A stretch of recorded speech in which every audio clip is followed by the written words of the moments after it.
pledge allegiance to the flag of the United States of America and to the republic for which it stands, one nation, under God, indivisible, with liberty and justice for all.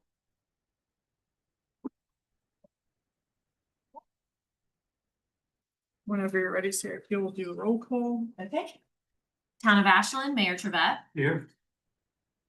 Charles City County, Ryan Patterson. Chesterfield County, Mr. Engel. Here. Goochland County, Mr. Spoonhour. Here. Hanover County, Mr. Davis. Henrico County, Mr. Reverend Cooper.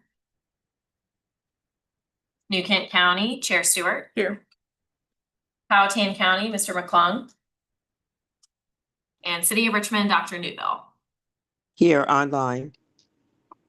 Okay, we do have a quorum. Awesome, thank you. And we do have Dr. Newville here in spirit, but not in person, so and she listed a personal matter, a scheduling conflict. We know she's busy. So I would accept do I need to do a motion? Yes, ma'am, please. Okay.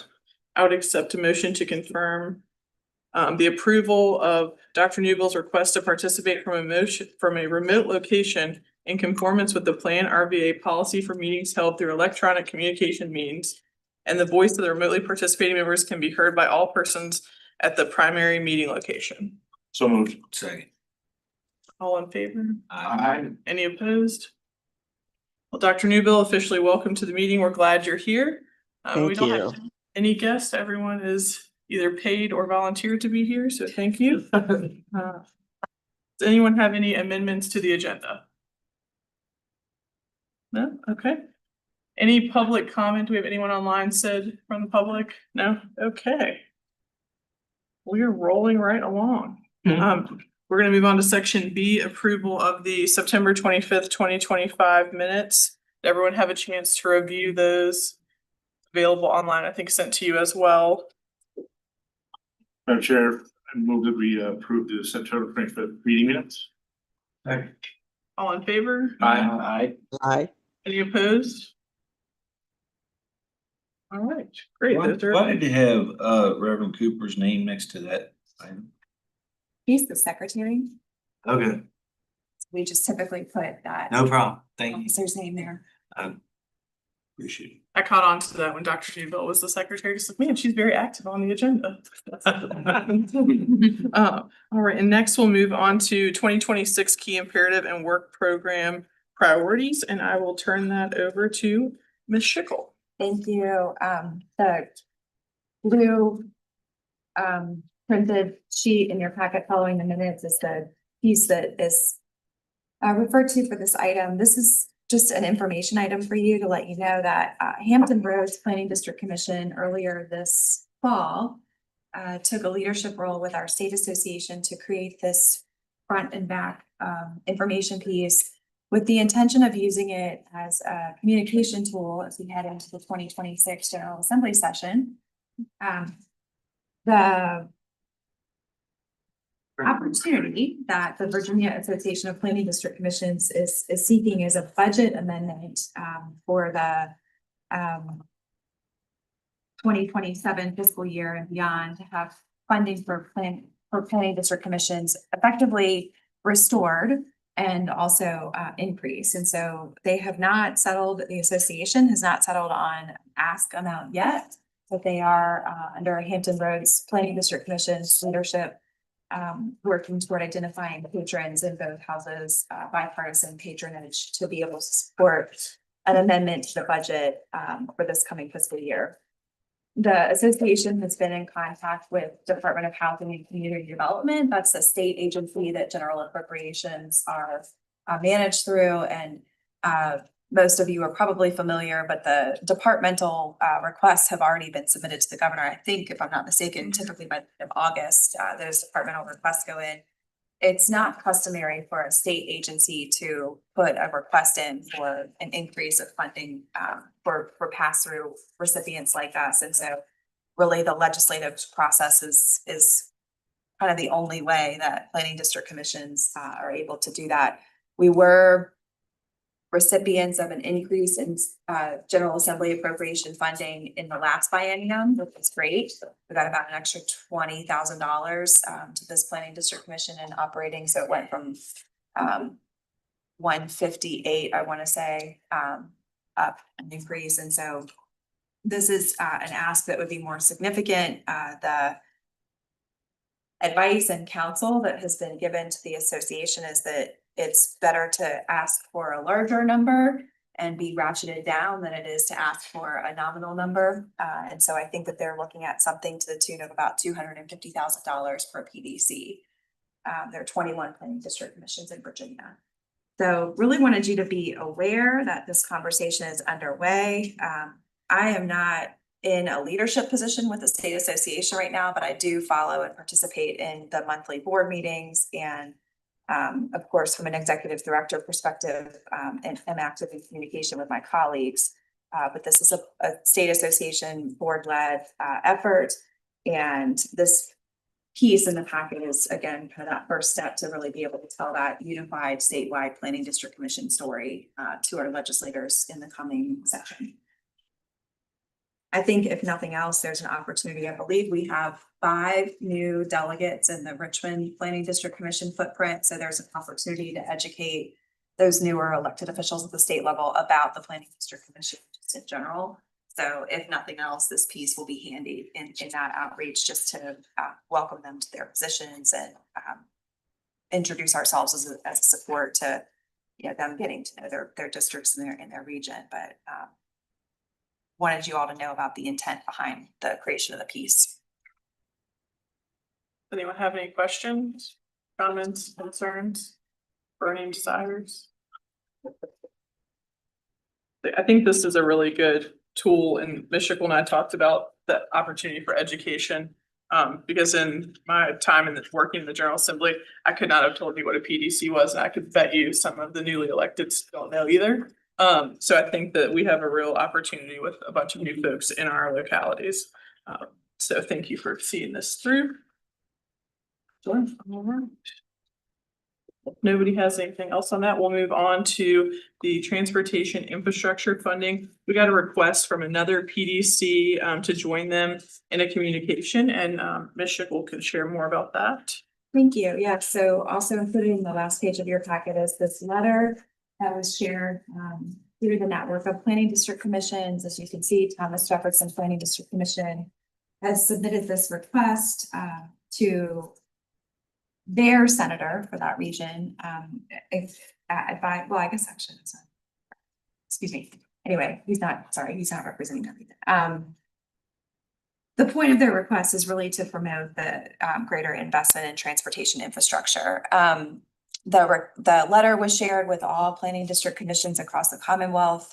When Chair Stewart and I talked about this a few weeks ago, I did check as a follow-up item with David Blunt, who was the person who shared the letter out to everyone, asking just simply had he heard of any other planning district commissions had taken similar action as a follow-up to their request to join Thomas Jefferson Planning District Commission in this effort. As of last evening, he had not gotten word from any other district commission that they've joined. I do think it's important to note that there are 3 planning district commissions in Virginia whose regions are served by a transportation authority. And so our access to transportation investment funding is a little bit different. And the way that we show up in the smart scale competition because of that is a little bit different. And then of course, with the I-81 corridor transportation authority, there are a number of PDCs that are not as intimately involved in the operation of that authority, but certainly they represent localities that benefit from the tolling that happens or the tax revenue generated along the 81 corridor. And so, as you all know, Virginia is a pretty diverse state when it comes to its transportation needs and the way that we finance those needs. So it's not surprising to me that many planning district commissions haven't necessarily signed on to this, because there are some other dynamics at play at the local and regional level when it comes to this kind of topic. And you said they haven't signed on, but did he ask them to sign on? Yeah, so the request came and said, our board approved this letter. We would love to ask for your board's consideration of submitting a similar type letter. And he didn't get an email back from anybody saying, oh, we put that on our agenda and we did it. He got one message back from one planning district commission who felt like, given the nature of transportation revenue along the I-81 corridor, it didn't seem appropriate for that planning district commission to submit a similar letter. Questions? Anyone have feelings on this one? So it sounds like your recommendation to us is to sit tight and do nothing, but I'm not sure that that was your recommendation. I don't necessarily know that the planning district commission, PlanRVA, is the appropriate body to submit this kind of communication. I think it would be confusing potentially to the recipients of a letter like this if there wasn't at least a cosign from the CBTA and the TPO. So I am happy to play the role, kind of a conduit of sharing what's going on in another region, but I think given the players and the organizational makeup here, I don't know that it's necessarily PlanRVA's primary responsibility to wade into advocacy for how the Commonwealth allocates its smart scale money. Yeah, I would just say if I was in their shoes, I'd be writing the same letter. But luckily we're not.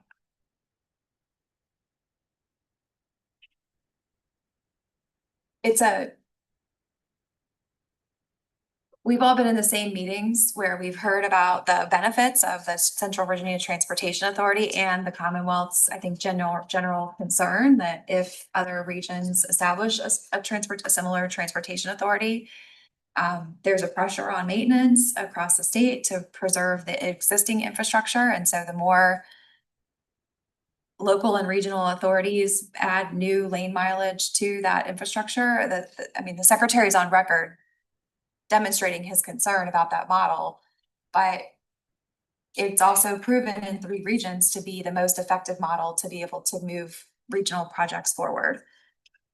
We're not in the same position as the Thomas Jefferson region. And so I think it's my duty to bring the request to you, but I'm not necessarily certain that this is an apples to apples regional comparison that PlanRVA should be the next region to join on board with Thomas Jefferson on this.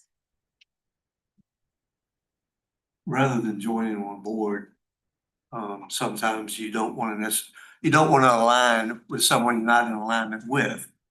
But at the same time, if when this letter is received, is it worthwhile, whether it's CVTA or to write a letter acknowledging that we're aware of that, but from our perspective, blah, blah, blah, we appreciate transportation funding.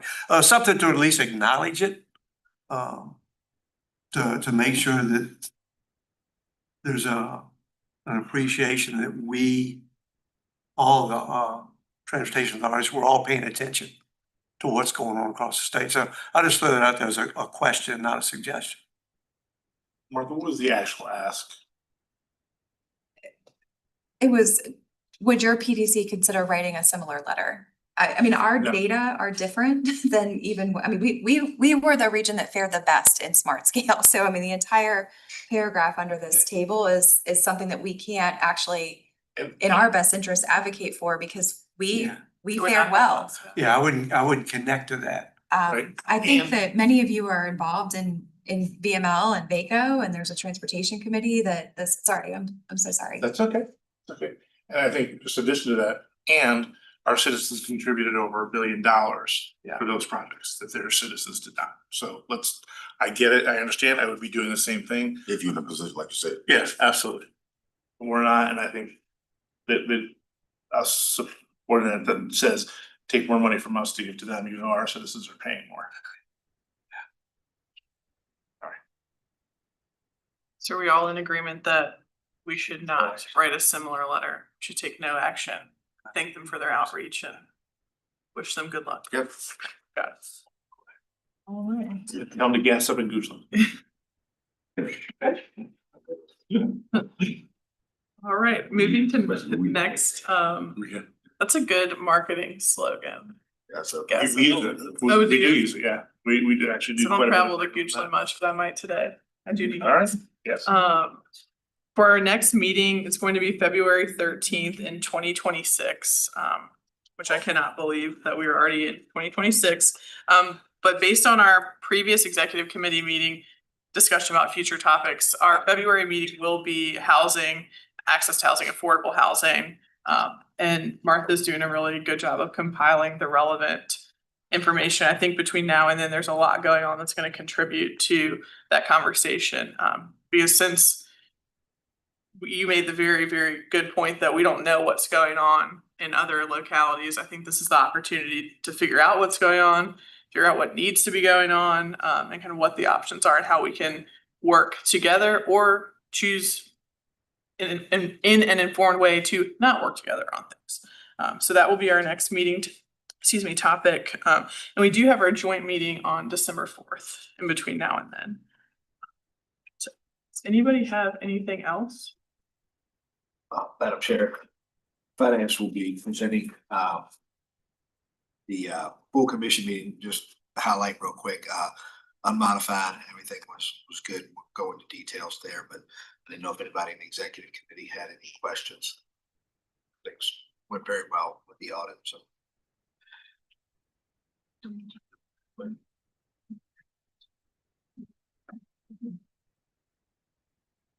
Good job on getting it done early. Yeah, these, wow. The only problem with getting them done early, as we found in our meeting yesterday for audit and finance for Chesterfield, is that sometimes some of the guidance comes out after you finish your audit. Gotcha. And you find out that you have to audit, you have to make some alteration to your audit for the next year, or an announcement to your audit because you did your job on time and they didn't, and now you, because of some new guidance, you have to amend something. So that's ridiculous. That's a good point, sir. What was, OMB hasn't, stuff there's normally supposed to get out by March. It's not out. We had some from last year that we had to mention this year because we did it early and there was new guidance that came out in late December of last year on one item. It was opioid abatement authority, how you're supposed to handle that. And we had handled it the way we had been given the guidance. And then the guidance changed after that. So we had to make an amendment this year to show that last year there was nothing wrong with our audit. We did everything properly, but we had to make an update to it because we did it in a timely manner instead of waiting for new guidance. Commissioner, was it Gatsby 66, 67? 68. 68. Yeah. Gatsby's like the periodic table. You know, I love it, but yeah, in Hanover 101, we had that. So anyway, it's good stuff. I just wanted to make mention. Thank you, ma'am. But good job getting it done early because a lot of jurisdictions aren't even done with last year's audit. So Our internal team did a good job, Ms. Shepherd. I'll mention.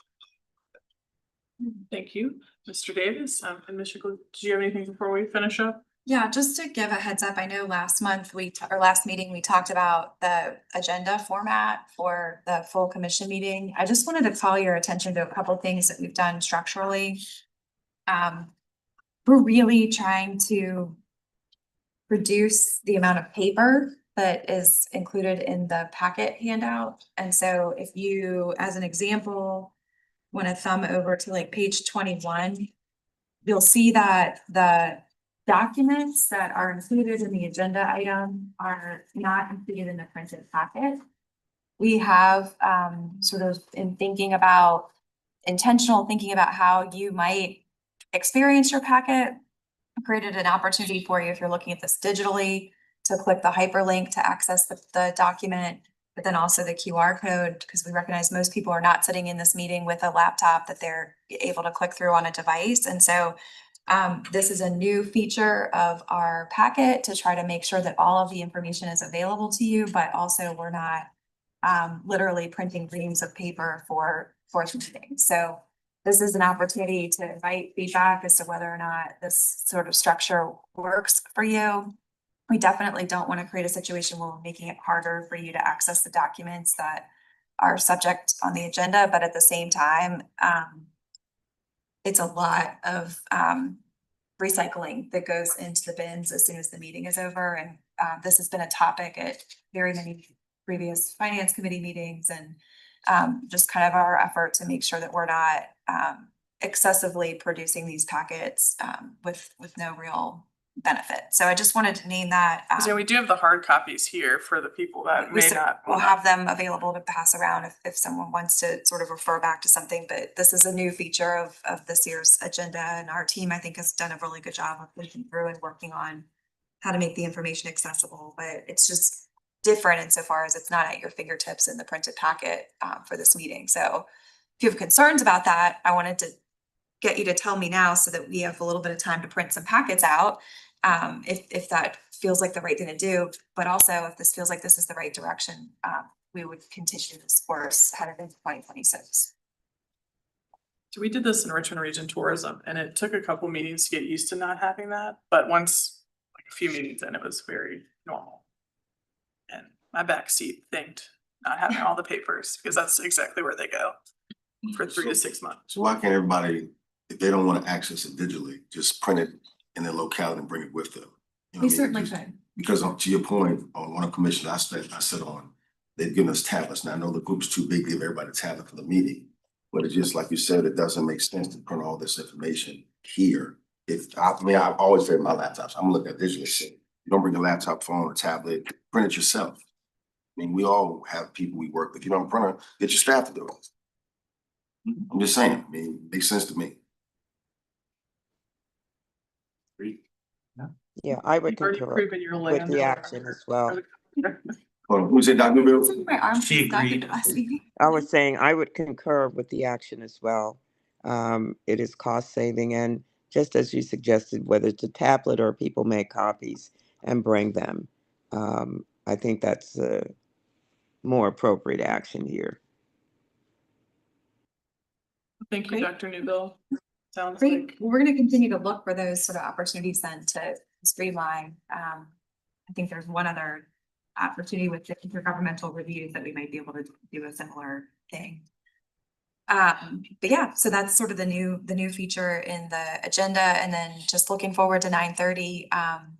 Kim Hines will be with us this morning to talk with us about the solid waste plan. She's got a couple of slides to share with you, just sort of globally the big picture. And I know we've got commission members who also sit on the Waste Management Authority board. So hopefully it'll be a good discussion. There is an agenda item on the decision section of the agenda to amend the regional solid waste plan. So I wanted to make sure that those two things are highlighted for you. And I will share with the executive committee in my intro for Kim Hines. I'll also be able to share this. I actually signed an agreement yesterday. We actually were awarded about $140,000. I think it's 143, something like that. Of EPA funds. We'll be able to work with Central Virginia Management Authority on a litter reduction and increase of recycling program to be able to help address the weight of the waste stream, but also to be able to think about how we can be more creative with diversion to our landfill facilities. So it's a great, I think, example of partnership in the region and how our organizations can work together. But it's literally a hot off the presses. We got word about 10 days ago, I think, on this one, maybe 5 days ago on this one, that the award had come through, and we signed everything yesterday and are excited to get that project going. So it's kind of exciting time to have her with us today. Just a question, Madam Chair. ahead. Will the waste management folks also talk about repurposing non-functional, landfills Yeah, I into think- possible solar